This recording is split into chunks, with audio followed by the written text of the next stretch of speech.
Good afternoon, officially, ladies and gentlemen, and welcome to the memorial wake of Michael Hunter Smith. I just said to a couple of people, I know he's here. Right now, he's having a bit of a laugh saying, took you long enough to get around to the wine. And somewhere on a cloud up there, for those of you who knew them, there is Seaton McCarthy, Michael Hunter Smith, Arthur van Lochrenberg, Stephen Roche, and others. And by now, St. Peter has told the angels, you get it, from now on, you're the backup choir.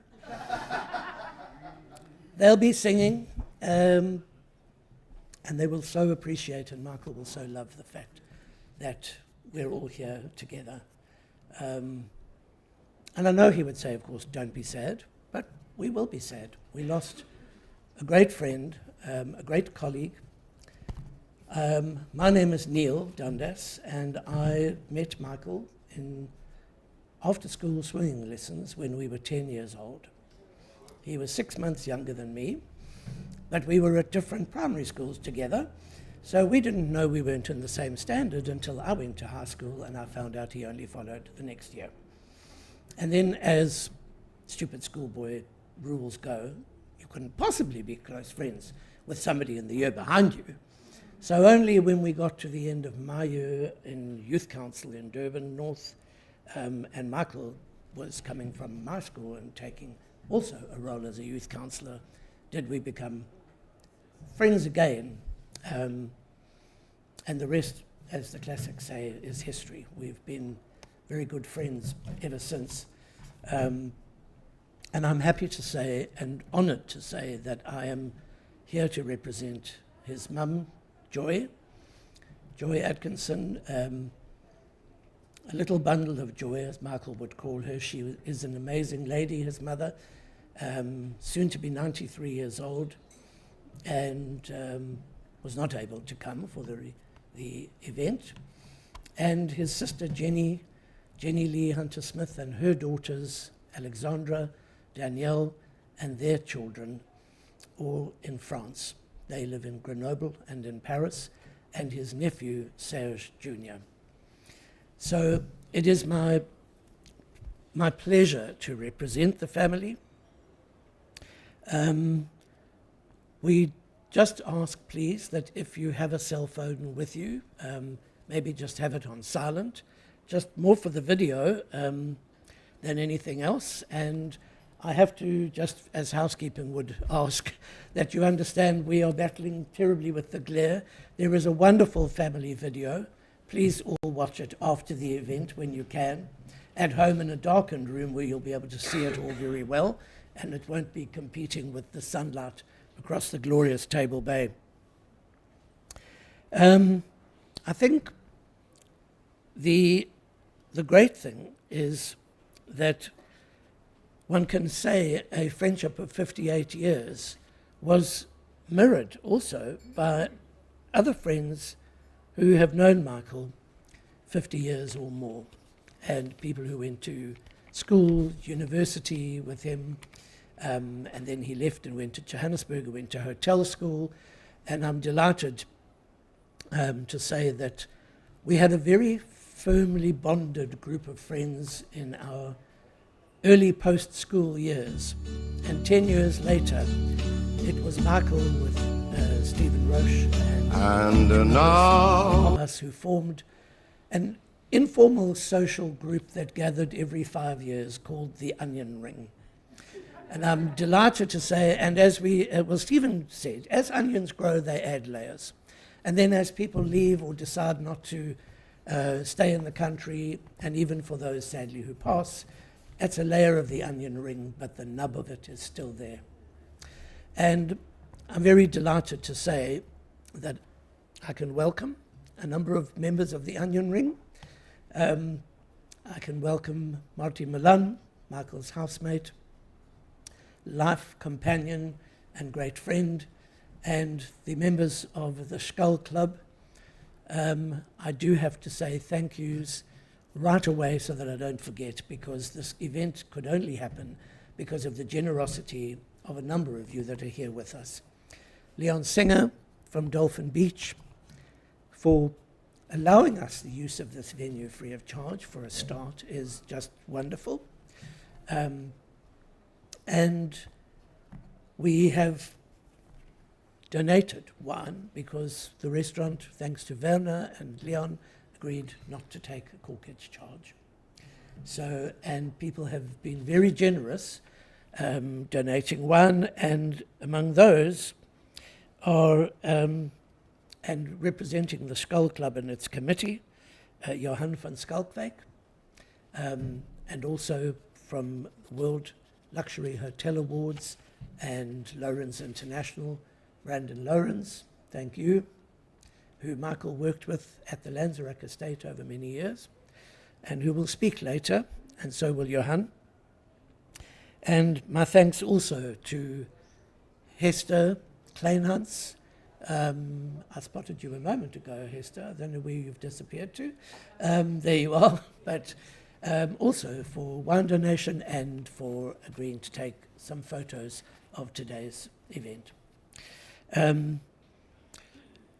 Most particularly, it is my duty, and on behalf of all of you, to welcome online Michael's mum, Joy, his sister, Jenny, his nieces, Danielle and Alexandra, and his nephew, Serge. We hope that we will do Mike proud for you today. He loved and adored his family, and they were all very close to him. There are people online from the hotel school, associates, fellow travelers, lovers, people who came in and out of Michael's various lives. And of course, the many of us who really just knew him as the life and soul of many, many great occasions, no matter whose occasion they were.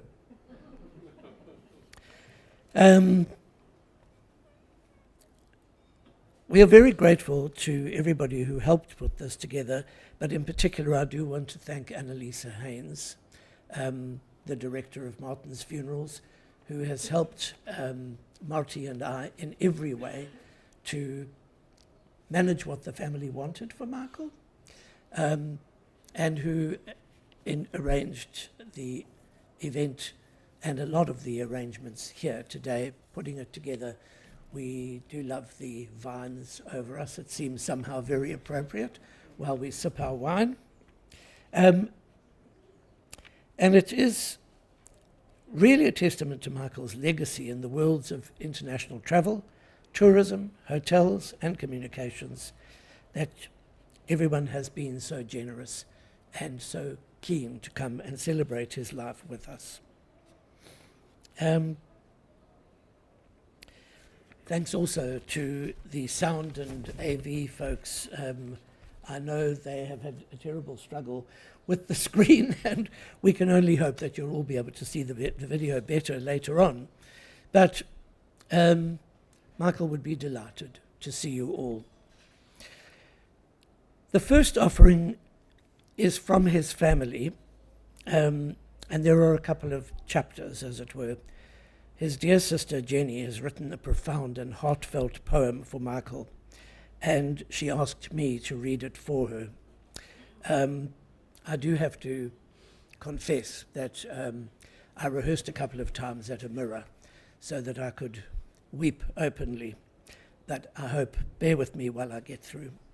A Poem for Michael by Jenny Lee Hunter-Smith. Michael, my brother, you were there when I was born. Together we giggled when Granny told us something naughty, or so we thought. Together we plunged our little fingers into the cake mix, trying not to get caught. We clung together, listening to scary stories on the radio. Together we wrote letters of request for our mommy. Together we fought childhood illnesses and a sore tummy. A pool was finally built, and we invited all our friends around with fun. Together we became teenagers, then young adults over the years. Together we faced life's hard lessons, leaving our hometown and with tears. You went on adventures and saw almost all of the world. Together we reunited very often, flying to meet each other with longing. Together we found a technological way back to one another to keep the family talking. Our veins carry the same blood, my sibling, my brother.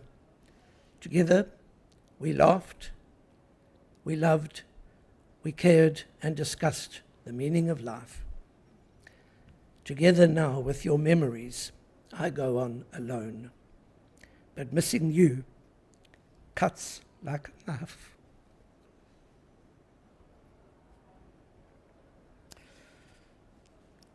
And that cuts like a knife does cut, I think, for many of us like a knife. And then next, Michael's family made this video. It has slides and music. I hope that some of it is going to be clear enough to see. After which there's a message with a colour drawing from Alexandra's little son, Adrienne, for his great-uncle Mike.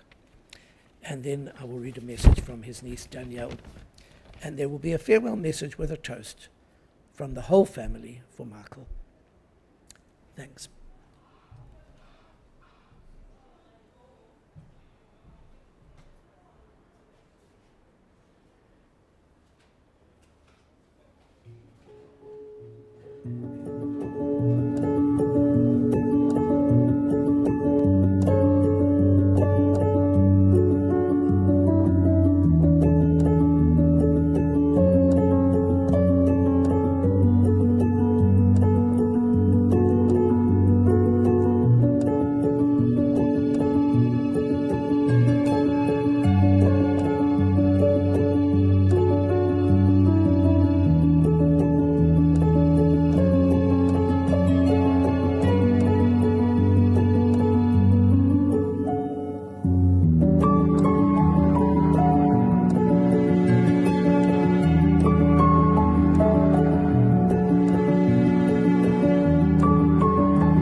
I should read this.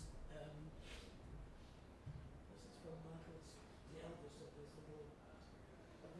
sister's grandchildren. Dear Michael, I love you. I miss you. I hope you are dancing in the stars. Like Etienne. And he coloured in a page from his colouring book to make a card for Michael. I am sorry about the video images, but there is a message then from, and Alexandra, well done. She made this AV and it really is actually very beautiful, so I hope everybody will enjoy it again later on. From Danny, words don't do justice to describing what it was like having you as an uncle. Simply the best. Even when we left South Africa or when you lived abroad, I never felt far away from you. That was your special gift, effortless connection, and the ability to make everyone feel completely at ease. I have too many memories, all of which I will cherish forever. Playing ball with you, outside with our dog in the garden as a child, you giving me a lesson in kindness and tolerance of others at the age of 9, you inviting an entire catamaran of tourists to our house for an impromptu party in Mauritius. That was an adventure. You sitting on the windowsill in France, looking out the window while talking to Mom. You always were a daredevil. The chocolate martinis in London, and us talking the night away about life. You nearly missed your tube. And your last trip to Paris to see your great niece, Pumpkin, and your great nephews, and your sisters. I love you so very much. Your forever niece, Danielle. And then from all of the family in France and from Joy, there is just this farewell. We will forever remember you as an amazing son, brother, uncle, and great-uncle that you were. The love you gave us transcends time and distance, and it will remain in our hearts forever. Always, we will miss your warmth, your laughter, and the joy you brought to our family. Continue dancing in the stars. And the family toast to Michael is just to say, with all our love, always, Mom, Joy, Jenny, Danielle, and Raphael, Cassandra, and Alexis, their children, Alexandra, Romain, Adrienne, and Elliot, their children, and Serge Jr.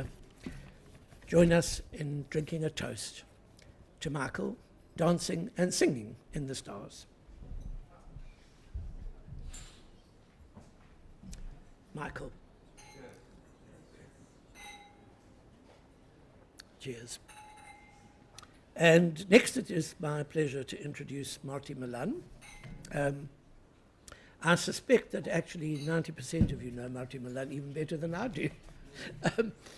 For those of you who've been in the travel industry, you will know that she is one of the doyens of the Skull Club, a former director, youngest ever, I understand, of ASATA.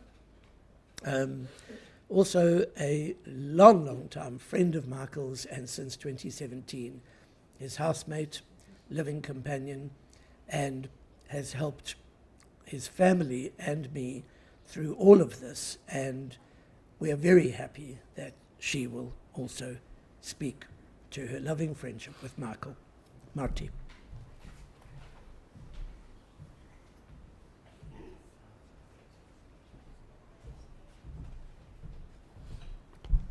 Hello, everybody. I think I'm going to need this in between.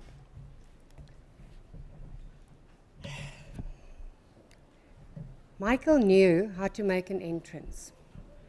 Imagine the scene. It's 1993 in a corporate building in the heart of Sandton, next to the Sandton Sun.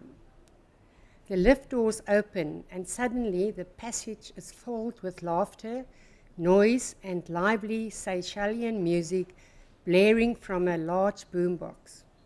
Very 1990s.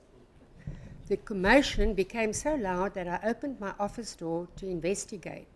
There was Michael, together with a colleague, wheeling a wheelbarrow filled with coconuts into our offices and asked to see me. The reception told him Marty is not available. Michael confidently replied, "She will see me." At that moment, he spotted me standing in the doorway. "Hello, darling," he called. Of course, he was immediately welcomed with a hug. The coconut came with an invitation to the launch of a new hotel in Seychelles.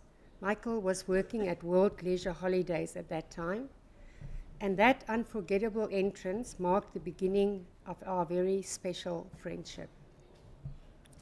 Within 3 years, we had both moved to Cape Town. Brandon, sometimes I sneaked into his hotel room in London, WTM, sharing a bed with him when I couldn't afford the accommodation. His dear late friend, Linda, she's represented here by Caitlin, called him her social asset, the person she always wanted to take to a party. I mean, you guys know we had many parties at Linda's place. Michael had an extraordinary ability to draw people towards him. He could light up a room, and he never merely told a story. He embellished it. Right, Bradley? His explanation was always, "I'm just decorating the Christmas tree." Once he retold one of my own experiences with such color and drama that by the end of it, I found myself wishing I'd actually been there. That was Michael. He could take an ordinary moment, decorate the Christmas tree, and turn it into a story that none of us would forget. By the early 2000s, we were both living in Greenpoint and became almost inseparable. In 2004, Glenn from Springbok Atlas looked at us and said, "You two are joined at the hip." And in so many ways we were. As everybody here knows, Michael spent his entire life in tourism.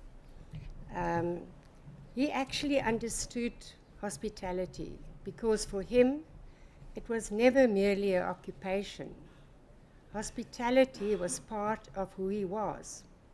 He loved bringing people together.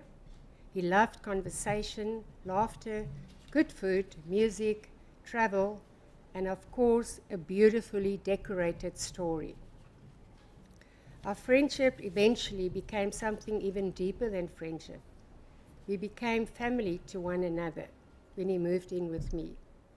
I actually received a phone call from Zambia, and he said, "Hello, darling, I'm moving to Cape Town."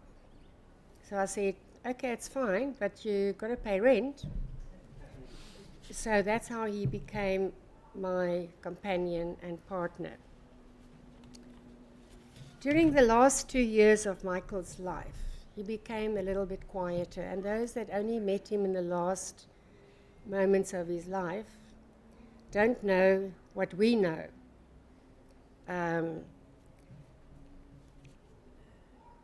Life changed its rhythm, but his love for his family remained one of the greatest joy in his life.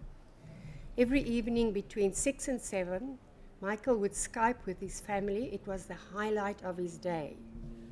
We would prepare dinner together. I would begin cooking, and Michael would settle down for his family call. He loved his mother, Joy, his sister, Jenny, his nieces, Alex and Daniel, and their children, and his nephew, that we affectionately called Boy, so very much. And then later, when we would be having dinner, I would receive the update of the families in Durban, Grenoble, and Paris. Through Michael, his family became part of the rhythm of our home and part of our daily conversations. In fact, I had the honor of preparing the destination wedding for Alex at Molenvliet, and he just told me from Zambia that his mom and sister, and I later found out boy, would be staying with us, with me, because he just would come to Cape Town and assumed his place in my home. Michael's friends, Neil, Breckley, everybody has, and his family always thanked me for taking such good care of Michael and for everything I did for him. But the truth is, we were good for each other. We took care of one another. During a time when I had 2 operations, Michael was indispensable to me. He was there when I needed practical help, encouragement, companionship, and we also worked very well together. We understood each other's strengths and weaknesses, habits and moods. We could irritate each other, laugh at each other, and most importantly, rely on each other. We were a team. My sister over there joined us for supper on the Sunday just before his passing. She watched the 2 of us together and she remarked at how well we worked as a team. At that time, it was simply a loving observation. None of us could have known how precious those words would become only a short while later, 2 days in fact. We shared the ordinary moments of life, meals and conversation. They may have appeared to be ordinary moments, but today I understand just how extraordinary they were. It is often only when somebody is no longer physically beside us that we realize how deeply they were woven into the fabric of our everyday lives. Michael's was woven into mine. His absence has left a space that cannot simply be filled. I will miss his voice, his laughter, and his wonderfully dramatic way of telling a story. I will miss hearing, "Hello, darling." I will miss our teamwork, our shared memories, and the comfort of knowing that he was there. In fact, he's everywhere in my house, and he still visits. Grief is the price we pay for having loved someone, and I would not exchange the friendship we shared in order to escape the pain of losing him. He gave me 3 decades of friendship, laughter, companionship, and unforgettable memories. He arrived in my life making an interest, and he never stopped bringing color to it. Today, as we celebrate his life, I believe Michael would want us to remember him with laughter, as well as tears. He would want us to retell his stories and perhaps decorate the Christmas tree just a little more each time. Khalil Gibran wrote, "And in the sweetness of friendship, let there be laughter and shared of pleasures." There was so much sweetness in our friendship, Michael, and there certainly were laughter. Now there is grief because there was love. But beneath that grief, there will always be gratitude. Gratitude for all the years we shared the privilege of walking beside you for so much of your life. Thank you for your friendship. Thank you for your loyalty. You're my dear friend, my family, and my teammate. Rest peacefully, my darling Michael. You were deeply loved, and you will never be forgotten.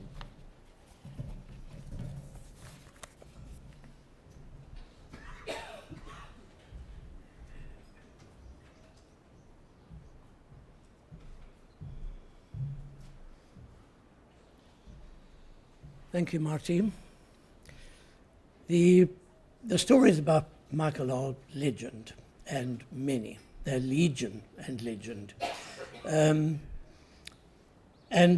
I'm pretty sure that most people here have had one of those moments. One of the photographs that I'm sorry didn't appear too clearly on the screen was of Michael doing one of his very favorite routines, that swimming class attitude, and his sister Jenny was right. Whenever there was a pool, Michael would be in the pool. And for many years, that involved also coming out in his little black Speedo and going, "You see, everybody loves me." And they did. I said to somebody earlier on, yes, it's been quite difficult to think straight in the absence of Michael and without his own advice and telling us how to make sure we celebrate him properly. But then, of course, one should never think straight in terms of Michael. So that really was something we all just had to get over. And there have been, for every one of us, those magical moments where he was genuinely the most extraordinary person that one could know. And before I introduce Johan, I have a message which was added to me only today from Trevor Norris, who was and remains one of the closest people in Michael's life, and who I've spoken to, I think, virtually every day. He was one of that onion ring, but he was also one of Michael's longest standing friends of over 5 decades, and his very first partner, shall we say. To my darling Michael, you were the first love of my life, a time I will always cherish over 50 years of our beautiful friendship. My heart is shattered. I will miss you and love you for the rest of time. Until we meet again, Trevor. And I said to Trevor, of course it's not too late, we will read that message, partly because I think it is the sort of thing Michael would say, well, never mind St. Peter and the Angels Choir, we'll show them how to have a party when we get up there. And there were those kinds of moments for everybody, but among the other things, and it is so important today because of the Skull Club. And I next have to introduce, most of you know him, Johan van Schalkwyk, President, and here on behalf of the Skull Club Committee, and to whom we owe a great debt of thanks for keeping Michael in the world of Trevor, I'll get the Trevor and travel, in the world of travel and tourism, and forming the kinds of connections that so many of you have had with Michael for decades. And Johan, if you would please come to the microphone. And once again, thank you for your generosity in assisting having the event.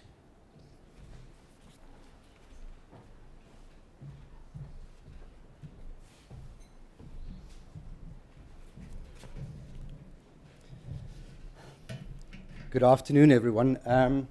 As you know, my name is Johan van Schalkwyk. I've been asked to say a few words on behalf of Skull International Cape Town, and it's quite an honor to be here and meet some of the extended people in Michael's life, and to celebrate with everyone here today the incredible person that he was. So, on behalf of the Skull International Cape Town Committee, our members, and the wider Skull and Tourism family, we would like to pay tribute to Michael, a friend and a fellow Scully, as we call our fellow members across the world. And for those who don't know, Skull is quite a unique organization, and we often speak about doing business amongst friends as a slogan and as a tagline in the organization. But for me personally, Skull has always been about friendship first, and business followed after many drinks. And perhaps that is because of the industry that we represent. Tourism is an extraordinary community. It connects people across cities, across countries, across continents. It creates friendship, and it creates international networks that can last a lifetime. Michael fitted perfectly into that community for us.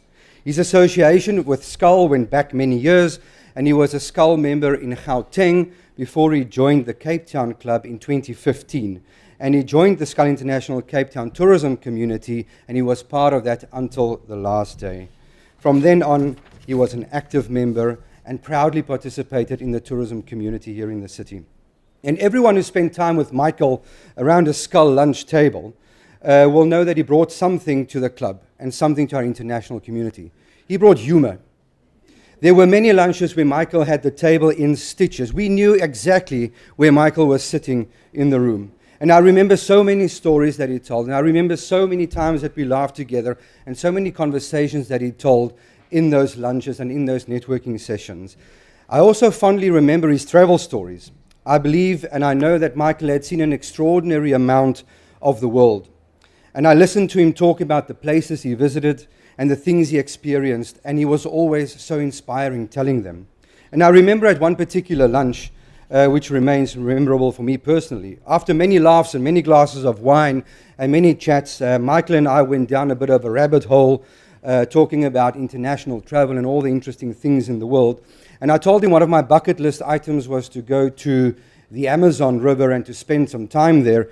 And him and I are kind of the similar person of humor and wine and adventure. He said to me, listen, I don't think you're the kind of guy that's going to go spend 2 weeks in the Amazon. So why don't I tell you what I did? And he told me the most incredible, inspiring travel story of going to Brazil and connecting Sao Paulo, Rio de Janeiro, and Manaus to see the Amazon. And after copious amounts of wine and this incredible story that he inspired me so much, I left that lunch and I booked the tickets to Brazil that afternoon. And I will remember that Brazilian trip for years to come because it was one of the most adventurous things I did, and that was inspired by Michael's travel story. It was inspired by who he was and the kind of adventure that he brought into the room. So, Michael, my Manaus trips will always be remembered for the inspiration you gave during a Skull lunch. I think that says something about Michael. He really inspired people. Sometimes it was through his career and the incredible knowledge of tourism that he had. And sometimes it was through the places he had been and the stories he could tell us all. And sometimes, and mostly, through his humor. And sometimes, without perhaps even realizing it, through conversations and easy moments over lunch. Michael's professional life was deeply rooted in our tourism community and in the hospitality sector. Over the years, his career took him through hotels, tour operators, sales and marketing positions, hotel management, international travel, and also the World Luxury Hotel Awards, which many of us in this industry know so well. It was a career spent in the industry, and an industry that he knew very well. The messages of condolences have not only come from our Skull family here, nationally and internationally, it has come from the wider tourism community, from people whose lives Michael crossed at different points, in different places, and through different parts of his extraordinary industry career. He was a connector of people. He was part of that chain of friendships, relationships, and international networks that makes tourism much more than simply an industry to be involved in. And that is also why he belonged so naturally to our Skull and tourism community, because ultimately, Skull and tourism isn't a building, it isn't just a monthly lunch, it's not just a membership card. It's people. It's sitting around a table together. It's friendships formed through the industry. It's stories from around the world. It's laughter. And I can assure you, Michael was part of all of that. And as a Skull family, we also wanted to ensure that there would be something lasting through which we could remember Michael. So in honor of Michael's memory, the Skull International Cape Town Committee will be taking and making a dedication donation through the planting of an olive tree at the Goedgedacht farm. Several times a year, the farm hosts a formal dedication service, during which members will be invited and the wider friends and industry to attend a short ceremony, followed by the unveiling of a dedication plaque, a tree, and a shared lunch. I can confirm that we now have a confirmed date for this dedication for this year. So on November the 14th of this year, we will gather at Goedgedacht for a formal dedication service for those that can attend. We will send out that details closer to the time, where we will remember Michael, also together with some of his fellow Skull friends which have passed over the last year. Those are Andrea Burnett, and I do note her husband in the room, and Chris Twala from our Cape Town community.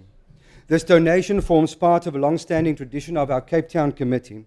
It honors not only Michael, Chris, and Andrea, it honors those of our community and those of our tourism industry who passed over the last while. And it serves as a collective moment for us all to remember our members, our friends, and our industry who have contributed not only to our club, but to our industry and to our personal being. So with that we say, Michael, thank you for your friendship. Thank you for your laughter. Thank you for all the stories. Thank you for all the travel inspiration. Thank you for the continued inspiration. And thank you for being a part of the Skull family and the wider tourism community in South Africa and the world.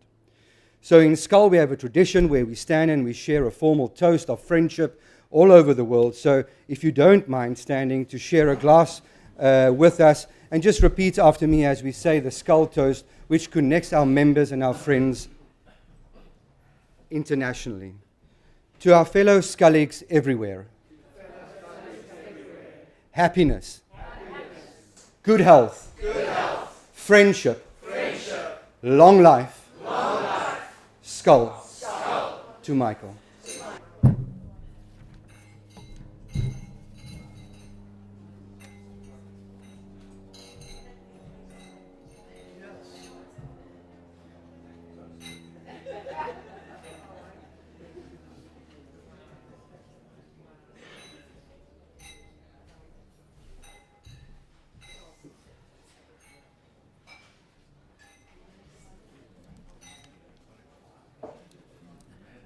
Some things get easier, some things get harder.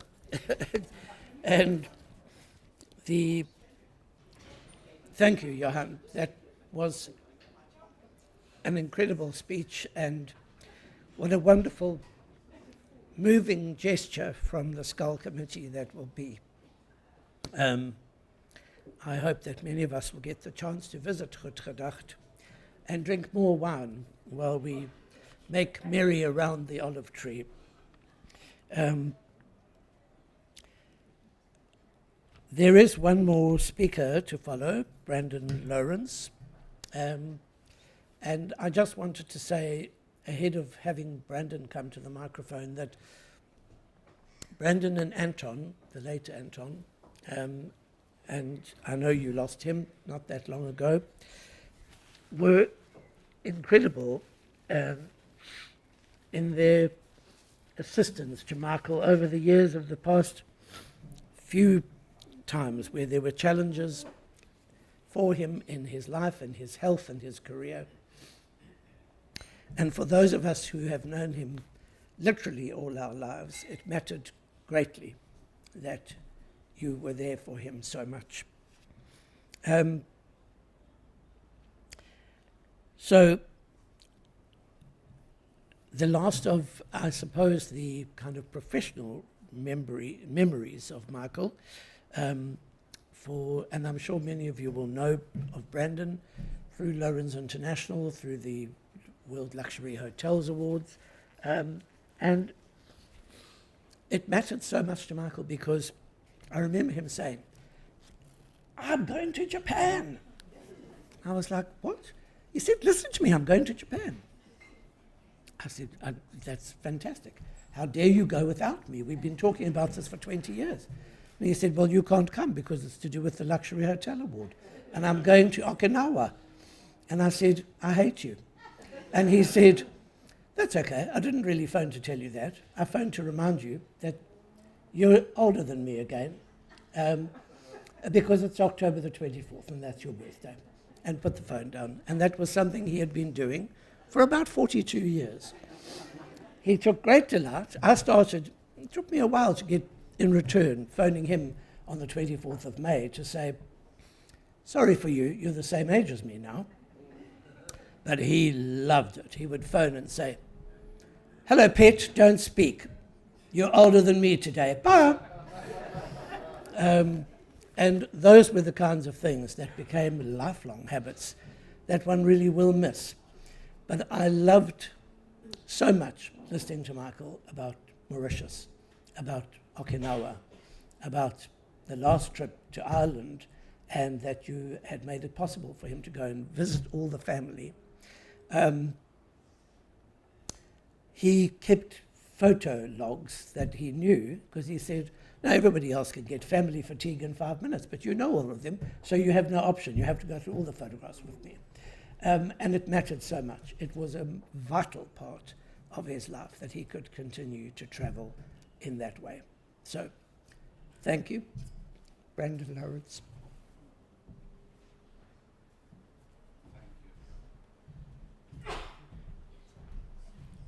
Well, what can I say? Where do I begin with Michael? Heavens. As he would say, good heavens, old chap. When you look at him, that's why I'm smiling, and it's normally a somber day, this sort of thing, but look at Michael, smiling.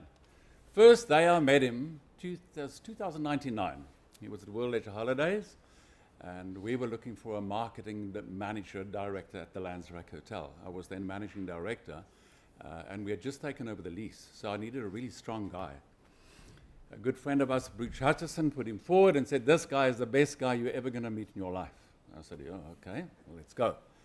He flew down, I heard nothing, landed, walked into my office the first day and said, well, hello, old boy, how are you? I went, okay, hi. I didn't know he would look like, because I'd never met him. I said, and you are? He said, I'm Michael Hunter Smith. I said, Michael, how are you doing? Bruce spoke so well of you, you know. And we hit it off that day and that morning. I remember the morning was just before Christmas. And we started working on the Landsrack Hotel. It was running at 50% occupancy or 48% occupancy. And I said, hey, Michael, we've got issues. I've just leased this hotel. I'm going to be in trouble if we can't get it going. He said, leave it to me, Brandon. Chill in your office. I've got this. He then, within 9 months, it was 8 to 9 months, turned 48% to 69%, almost 70%. In 8 months, unheard of in the industry. You all know this, you're in the industry. Then, a year later, it went so well, we started Gatsby International Hotels, which is now Lawrence International Hotels, registered in Mauritius. Were it not for Michael, I would never have been able to have done that company. I was a hotelier, not a marketing guy. I studied hotel management both in South Africa and Cornell. So I'd never studied marketing, but I believe I knew marketing. Michael taught me everything about marketing that I've ever known. A brilliant man in marketing. He could sell literally, when I saw him doing his sales and his pitches and things, I was amazed, like, how does this guy do it? And he signed STO and C, all the contracts that he signed for all the agents. I said, Michael, you're never going to do it. We've been trying for 4 years. He said, leave it to me. Arrange a gin and tonic for me, old boy, and I've got this. The next day, 4 STO signed contracts for the Landsrack, killing it. So it was over the years that he grew, and him and I grew the company together. Gatsby International Hotels in Africa, Central Africa, Northern Africa, Nigeria, and Michael was always on the plane, back and forth, and back and forth. If there was any drama in Mauritius at a hotel, Michael said, I've got this, leave it to me. Bang, it was on the plane. He actually spent almost a year in Mauritius setting up the new company, Lawrence International Hotels, with all the legalities.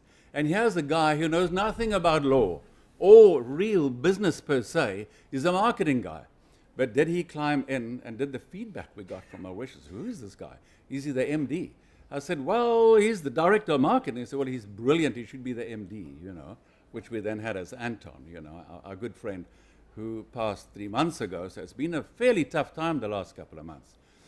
So I wanted to say, Michael, he said to me the one day, years ago, when we were sitting in Mauritius, he said, is anything ever happened? This was after a lot of gin and tonics. If anything ever happens to me before you, old boy, he said, just tell everyone I was fabulous. And I'll never forget that. Never forget it. He said, tell them I was fabulous. So, you know, we went through the years, and when we started, of course, the World Luxury Awards 20 years ago, he wasn't really involved because he was too busy with Lawrence International, Gatsby International, flying all over, him and I off to Hollywood, him and I off to Europe, to New York, to all over the world. The best travels I ever had in my life was with Michael. Oh, my word.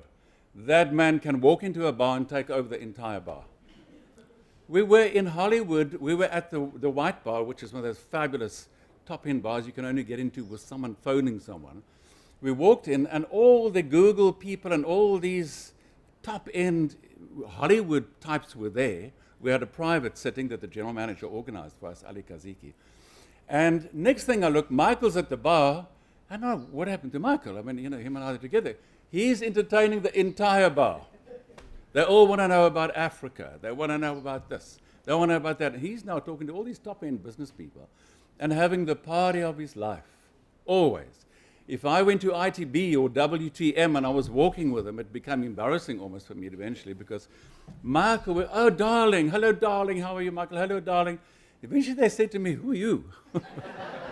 I said, no, eventually I gave up and said, I'm Michael's assistant. I said, well, hi, your name is? I said, Brandon. They said, well, hello, Brandon. Yeah. So, you know, we got on with the whole thing. That was my memories always of Michael, that he just knew everyone. And everyone was darling, and everyone just loved Michael when they saw him, you know. Our times in Mauritius, they'd all ask, where's Michael? When's Michael coming? Everyone looked forward to seeing Michael and listening to his stories. Oh, my word, you were telling me about stories. I learned that from him. You must embellish. I said to Michael, that wasn't kind of exactly how it happened afterwards, of course, you know, in the room, or we were sitting later. He said, but you know, sometimes in life, Brandon, you have to make a story and give it a bit of color around the edge. And I thought, that's an interesting one. I must remember that. So then I started putting a bit of color around my little stories, you know, and they got nicer and more embellished and fabulous. Oh, I must tell this story when we were in Africa and that. And people are like, yo, really? Did that really happen? I said, I'm telling you, give or take. Yeah. Give or take, as Michael always said, you know. So I'm certainly going to miss Michael enormously, you know. He was a great friend of 27 years. He grew our company together as a family and our friends over all these years into a multi-million-dollar company. And that he was so integral. Without Michael, I wouldn't be standing here making this speech because our company wouldn't exist, you know. So I can only say to him, old sport and old boy, you have a good time in the stars. Cheers.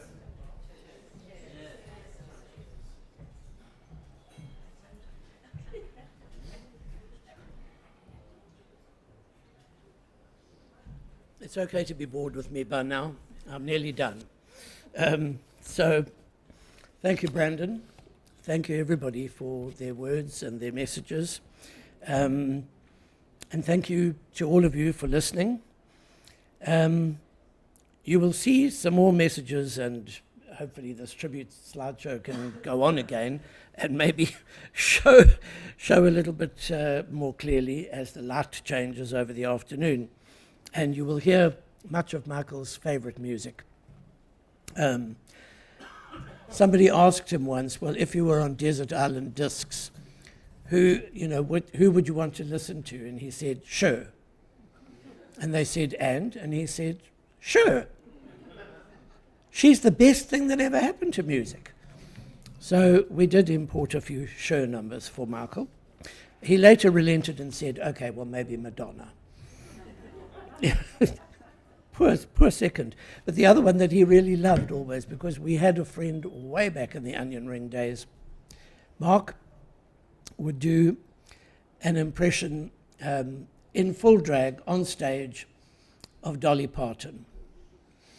And Michael always loved it because she sang Just Because I'm a Woman. But he had a balloon about as big as an Alsatian under his dress. And it was always, do you just love me because I'm a woman? And Michael would laugh and laugh about this. And then last year, when I spoke to him on Christmas Day, he said, you know that thing that we were sending around to everybody last year? Well, I'm sending it out again this year. And what's more, I think people should send it to other people all the time because it really is the answer to life. I said, I'm not sure which one you're talking about. And he said, it's the picture of Dolly Parton next to the very overdressed Christmas tree, which I've always believed in. And underneath it said, Merry Christmas, everybody, except that bitch Jolene.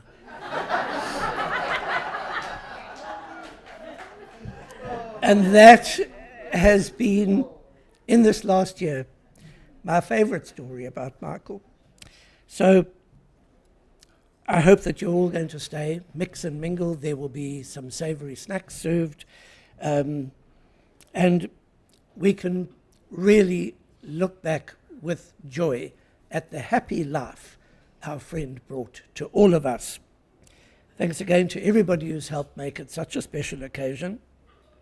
And yeah, thanks to Dolly. It's been a really good afternoon. And again, thank you to those.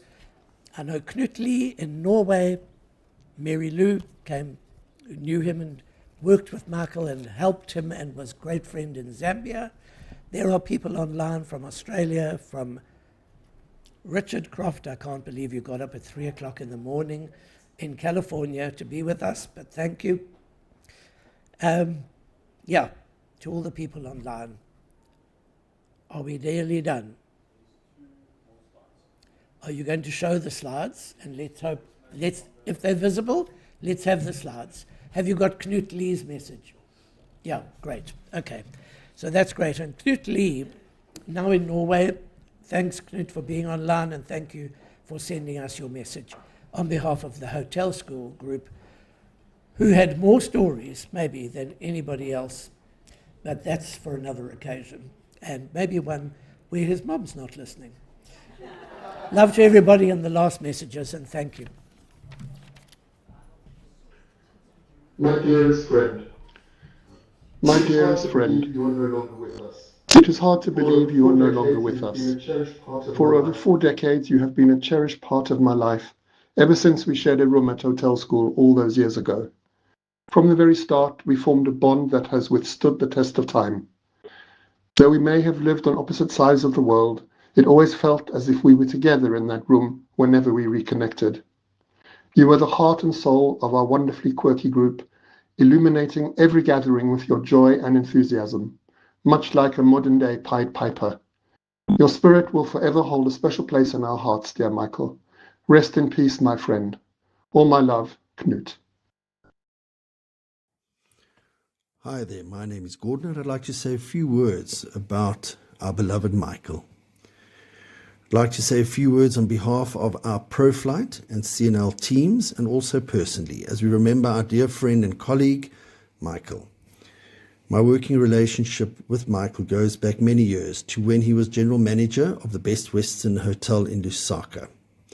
Those were crazy fun days. CNL Travel was one of his first South African tourism clients, and we brought a group of South African exhibitors to Zambia for a workshop. Michael absolutely loved being involved. He went out of his way to look after us, putting us as a team in various suites and making sure we were wonderfully taken care of. That was Michael, generous, warm, welcoming, and always wanting people around him to have a good time.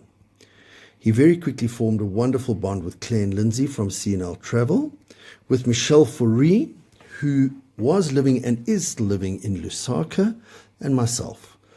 I'd actually known Michael since the late 1990s through various circles of friends from KwaZulu-Natal and the Cape, so our friendship went back a very long way. After COVID, Michael joined the CNL ProFlight team, and that brought a whole new chapter to our relationship.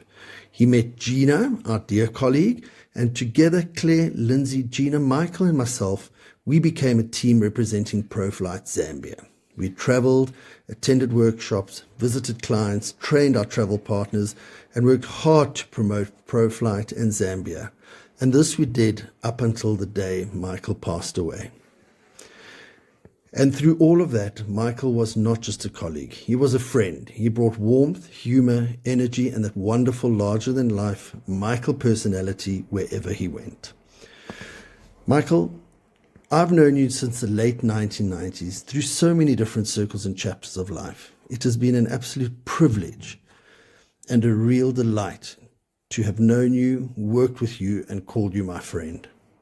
On behalf of the CNL team, Claire and Lindsay, Gina, myself, and all the ProFlight team, thank you for the friendship, the laughter, the memories, and the many, many wonderful moments.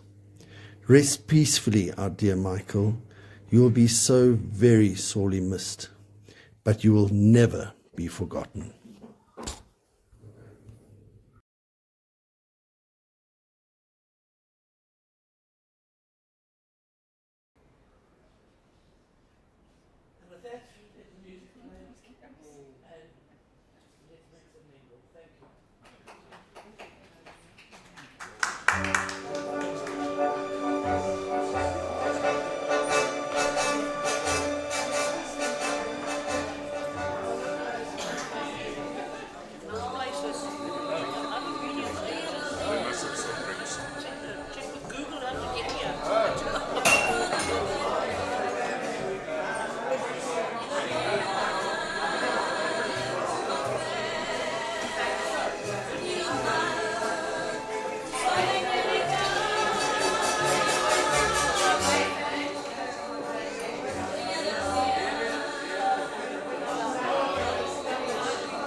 What color? I think it would be grey.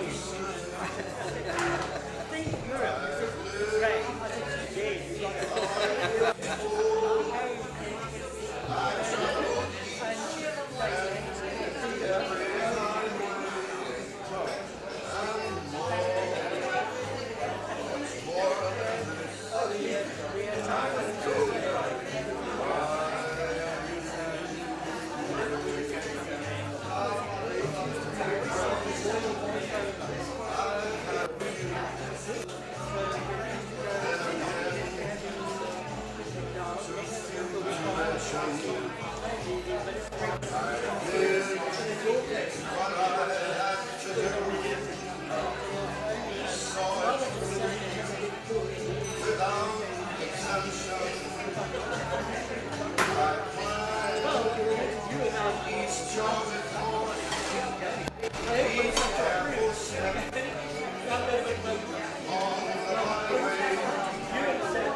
left a good job down in the city, working for the man every night and day.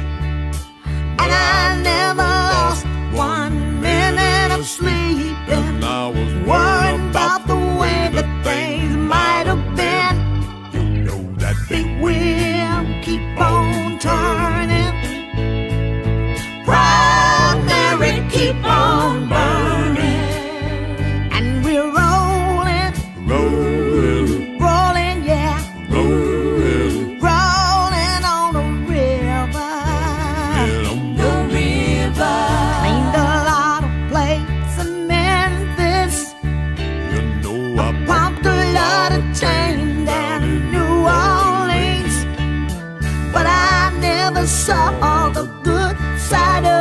city until I hitched a ride on the riverboat queen.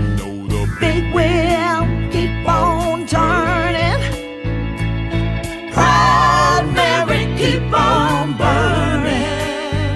And we're rolling, rolling, yeah, rolling on a river. Say we're rolling, yeah, rolling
out, baby, and let's cruise on into this better than ever street.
Her name was Lola, she was a showgirl with yellow feathers in her hair and a dress cut down her there. She would merengue and do the cha-cha, and while she tried to be a star, Tony always tended bar across the crowded floor. They worked from 8 till 4, they were young and they had each other. Who could ask for more at the Copacabana, the hottest spot north of Havana?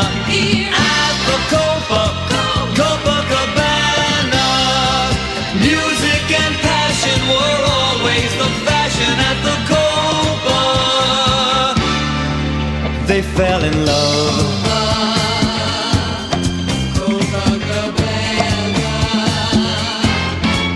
His name was Rico, he wore a diamond.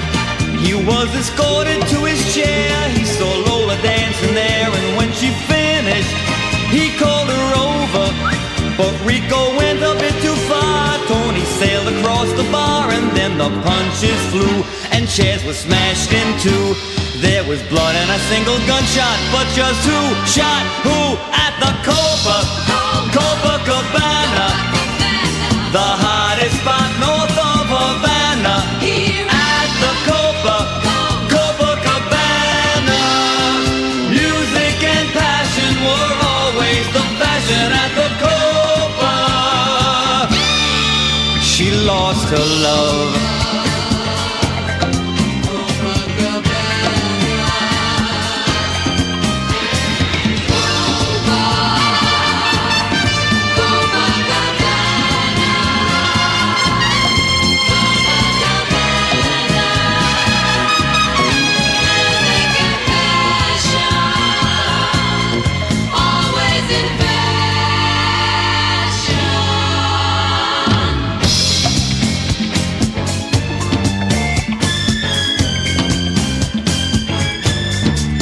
Her name is Lola, she was a showgirl, but that was 30 years ago when they used to have a show. Now it's a disco, but not for Lola.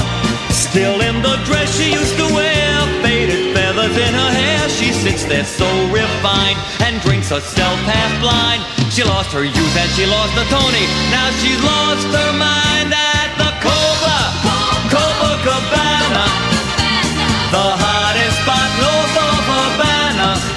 At the Copacabana, music and passion were always the fashion at the Copa. Don't fall in love. Don't fall in love. Copacabana, Copacabana.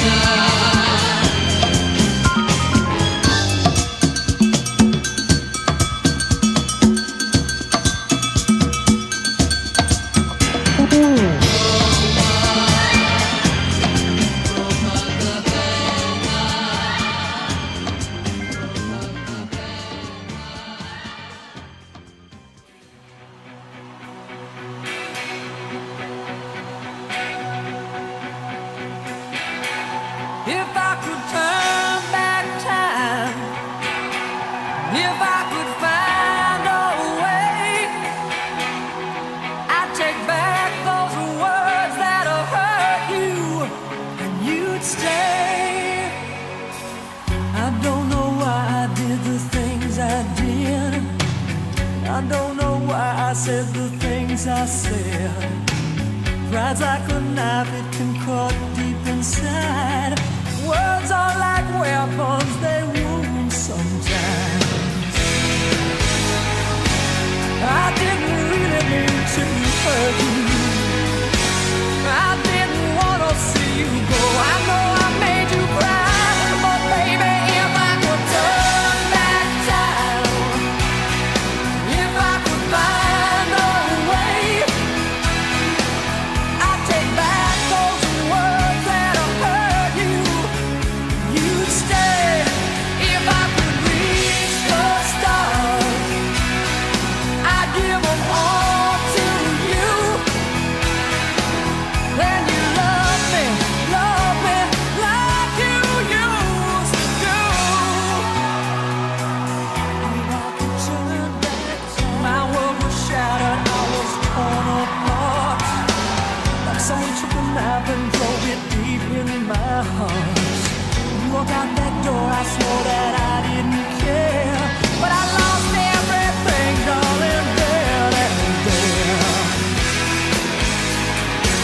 Too strong to tell you I was sorry, too proud to tell you I was wrong. I know that I was blind, and darling, if I could turn back time, if I could find a way,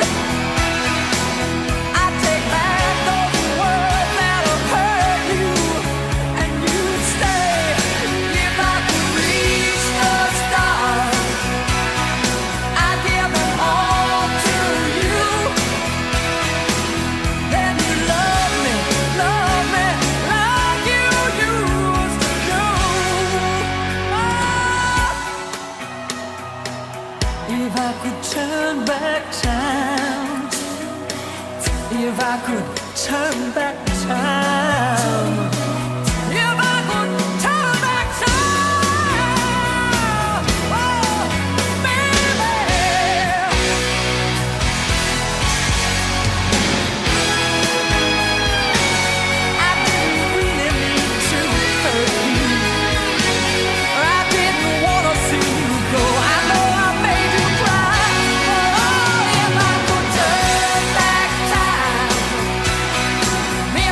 At first I was afraid, I was petrified. Kept thinking I could never live without you by my side. But then I spent so many nights thinking how you did me wrong. And I grew strong, and I learned how to get along. So now you're back from outer space. I just walked in to find you here with that sad look upon your face. I should have changed that stupid lock. I should have made you leave your key. If I'd have known for just 1 second you'd be back to bother me. Go on now, go. Walk out the door. Just turn around now, 'cause you're not welcome anymore. Weren't you the one who tried to hurt me with goodbye? Did you think I'd crumble? Did you think I'd lay down and die? Oh no, not I will survive. And as long as I know how to love, I know I'll stay alive. I've got all my life to live, and I've got all my love to give, and I'll survive. I will survive. Hey, hey.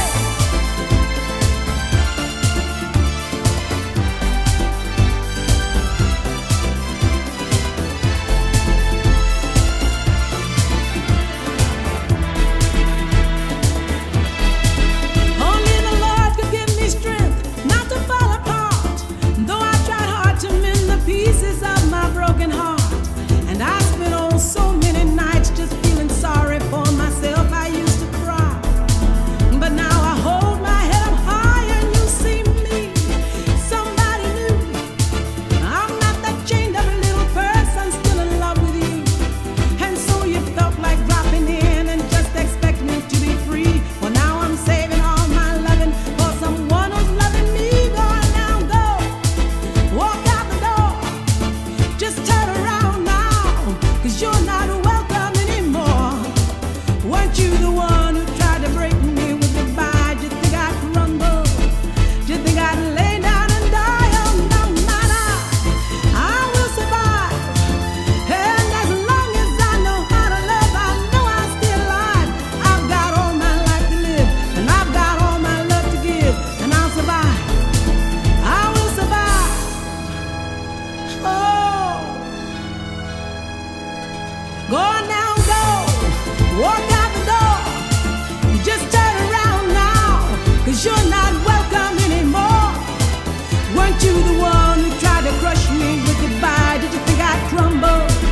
Did you think I'd lay down and die? Oh no, not I will survive.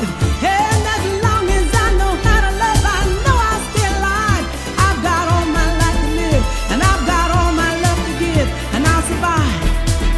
I will survive. I will survive.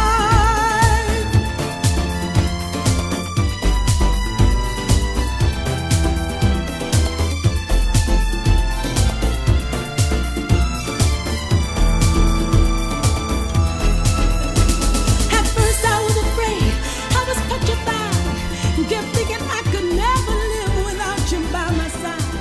But then I spent so many nights thinking how you did me wrong. And I grew strong, and I learned how to get along. So now you're back.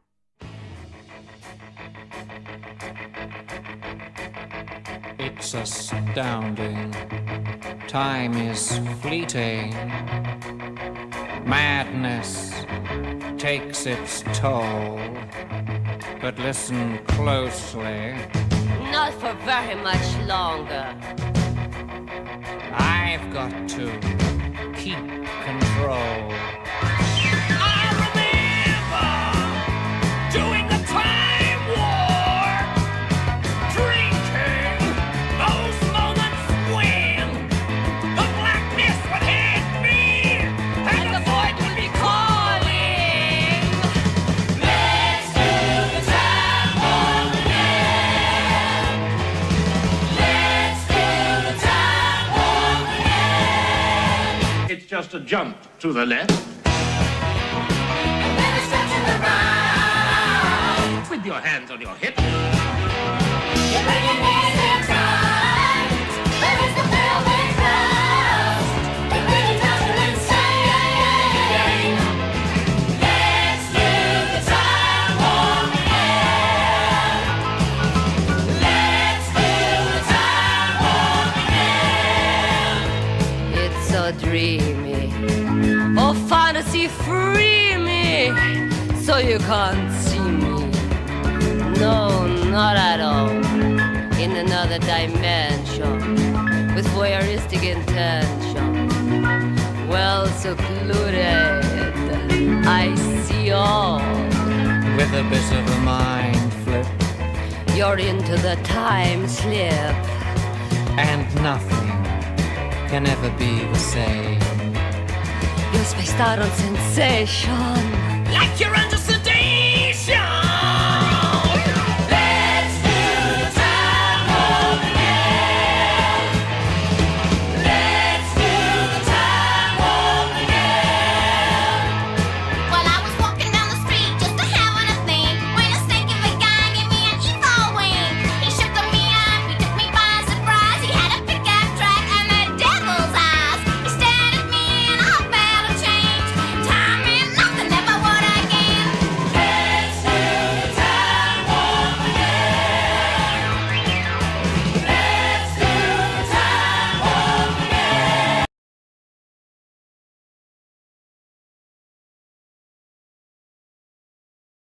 It's just a jump to the left. With your hands on your hips.